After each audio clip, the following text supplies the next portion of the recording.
देखो बूंदे, ये क्लास 5th का 2nd चैप्टर है एसएससी का, हिंदी का। तो हम इसे स्टार्ट करते हैं।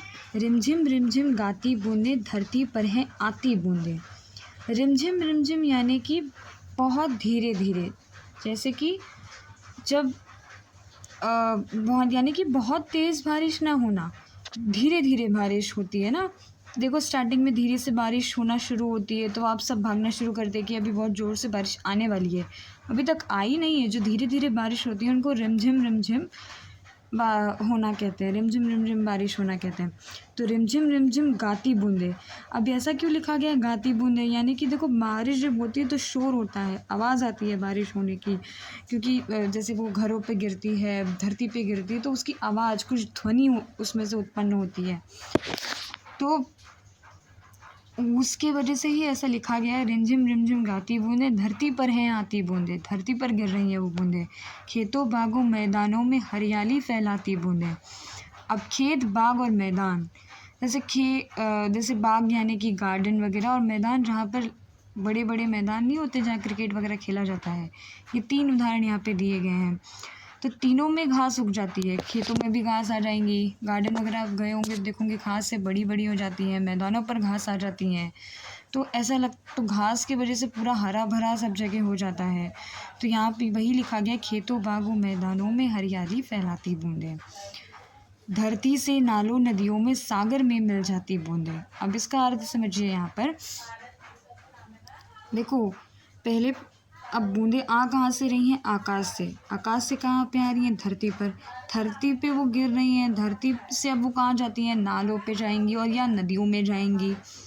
तो अब जब नदियों, जैसे देखो लास्ट डेस्टिनेशन क्या है नदियों का? लास्ट में नदियाँ, सारी नदियाँ कहाँ जाती हैं? सागर में जाती हैं। तो ये जो पानी नदियों तालाब वगैरह में जमा होगा तो वो लास्ट में जाकर सागर में ही मिलेगा। सागर यानी कि सी, और नदियाँ यानी कि रिवर होता है। रिवर्स, जितने भी रिवर्स होते हैं सारे जाकर सागर में ही मिलते हैं। तो वही यहाँ पे लिखा गया, धरती से नालों नदियों में सागर में मिल जाती बूंदें, गर्मी से तपते लोगों को शीतलता पहुँचाती बूंदें। देखो जब कड़ाके की गर्मी पड़ रही होती है तो आप क्या चाहते हो कि बारिश हो जाए, जिससे ठंडा लगे, ठंडा मौसम हो जाए, जो इतनी गर्मी पड़ रही है। तो वही जो गर्मी से जो लोग तपते रहते हैं, जो लोग गर्मी से परेशान लोग हैं, उनको क्या करती है? ये शीतलता पहुंचाती है। शीतलता यानी कि शांति, सुकून, या बोलते हैं ना ठंडक पहुंचाती है ये बूंदें। यानी कि बारिश होने के कारण उनको थोड़ी शांति होती है, उनकी थोड़ी गर्मी से राहत होती है कुछ।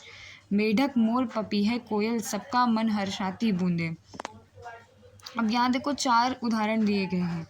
अब इसमें से अगर आपको पूछेगा कि पक्षियों के नाम बताओ, तो देखो यहाँ पे 3 ही पक्षियों के आप नाम लिखोगे, मोर, पपीहा, कोयल। यही 3 पक्षी हैं, मेढक पक्षी नहीं होता। तो अगर पक्षी के नाम में मेढक मत लिख के चले आना। तो 3 ही पक्षी हैं यहाँ पर, मोर, पपीहा, कोयल। और इन सबका मन हर्षाती बूंदें। हर्षाती यानी कि हर्षित हो जाना, यानी कि प्रसन्न हो जाना या खुश हो जाना, हर्षित हो जाना। हर्षाती बूंदें यानी कि मेढक, मोर और पपीहे, कोयल, ये चारों जानवर खुश हो जाते हैं। ये क्यों खुश होते हैं?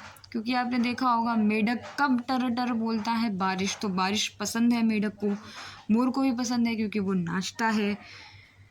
तो ये जो भी 4 पक्षी हैं इनको बारिश से बहुत लगाव है, बहुत प्रेम है, इसी के लिए ये सब खुश हो जाते हैं बारिश होने की वजह से।